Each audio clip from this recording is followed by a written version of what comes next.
Les experts face au roi des nuls, une rencontre bien plus équilibrée qu'il n'y paraît. Opposée à des Hongrois accrocheurs face à la Russie et l'Espagne, l'équipe de France doit assurer sa qualification dans un groupe C très homogène et engranger un maximum de points dans l'optique du tour principal. Des Bleus concentrés, bien organisés en défense dès l'entame du match. Lucas Ballot fait déjà parler la foudre avec son bras gauche. La France mène 3-0 après 2 minutes 30 de jeu. Mais devant ses supporters venus en nombre en Serbie, la Hongrie exhibe également ses atouts. Aïe, mais c'est pas vrai, il les fait sur tous. Un coup sur Narcisse, un coup sur Karabatic. C'est Kassaretou et Arsani en contre-attaque.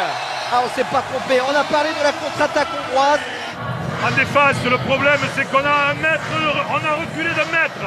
Ils font toutes les courses, ils prennent toutes les vitesses et on se fait emporter. Claude Onesta donne de la voix car les Magyars ont l'avantage, 9-7 à la 20e minute. Auteur de 3 buts en première période, Arnaud Bingo insuffle un vent de révolte et les experts mènent finalement 14-12 à la pause.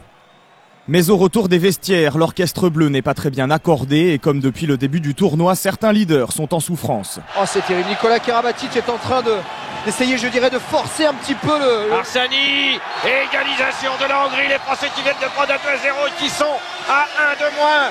Et Nicolas Karabatic qui sort. La Hongrie compte même 2 buts d'avance à 10 minutes du terme de la rencontre et sa défense pose bien des problèmes à l'équipe de France.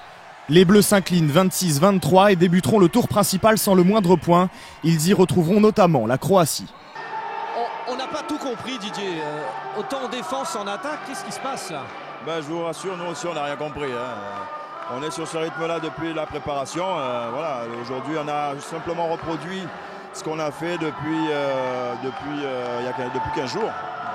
Les 2 premiers matchs ont été, comme on l'a dit auparavant, ont été poussifs. Et puis aujourd'hui, ça a été à l'image de ce qu'on a fait avant. On a eu peu d'efficacité en attaque, ce qui fait qu'on a eu pas mal de balles de contre. Et puis, résultat final, on perd contre ces Hongrois qui ont été fort vaillants. Mais est-ce qu'on sent ça, par exemple, aux entraînements? Est-ce que lors des entraînements, vous ne mettez pas autant de conviction qu'avant? Il y a un signe avant, autre que les matchs, non? Il y a un signe. Peut-être qu'on se dit que demain, ça ira mieux. Sauf que demain, c'est pas allé mieux. Ça n'a pas été mieux. Et puis, aujourd'hui, on ne peut pas vraiment expliquer ce qui s'est passé. On a encore la tête dans le seau et puis on ne s'en remet pas. Mais bon, maintenant, il faut s'en remettre puisque la compétition n'est pas terminée.